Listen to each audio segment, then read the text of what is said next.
আল্লাহকে ডাক দিয়ে বলবা গোরস্থানের একটু মাটি বায়না করে রাখ রে, এখন তোর আসতে পারে চলে যাওয়ার ডাক রে, এখন তোর আসতে পারে চলে যাওয়ার ডাক। কথা বলেন ঠিক না?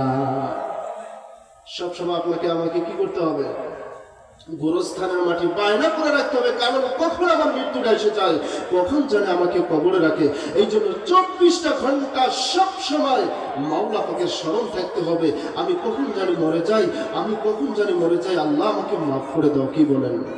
এই জন্য কবি বলেন গোরস্থানের একটু মাটি বায়না করে রাখ রে, এখন তোর আসতে পারে চলে যাওয়ার ডাক।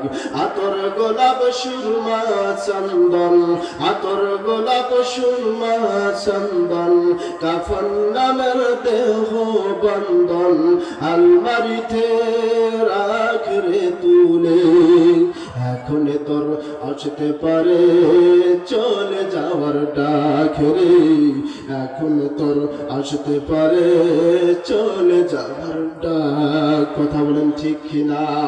এই জন্য মুসলমান বাবাজিরা একটা কথা মনে রাখবেন, সব সময় জগৎকে সাজানোর জন্য, অর্থাৎ পরকাল জগৎকে সাজানোর জন্য বাবাজিরে আমার আল্লাহ তোমাদের আমাদেরকে এই দুনিয়ার মধ্যে প্রেরণ করেছেন।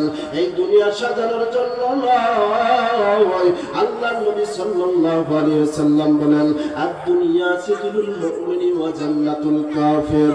ও আমার উম্মতেরা শুনে নাও, আমার আল্লাহ রাব্বুল আলামিন এই দুনিয়াটা উম্মতের জন্য কেমন বানিয়েছেন, মুসলমানদের জন্য কেমন বানিয়েছেন।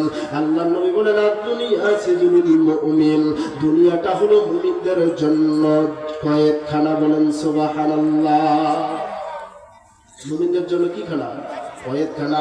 আর দুনিয়া সিজনুল মুমিনি ওয়া জান্নাতুল কাফির, যারা কাফের রয়েছে, বেঈমান রয়েছে, তাদের জন্য হলো দুনিয়াটা জান্নাত, আর মুমিন যারা তাদের জন্য হলো এটা একটা বালাখানা।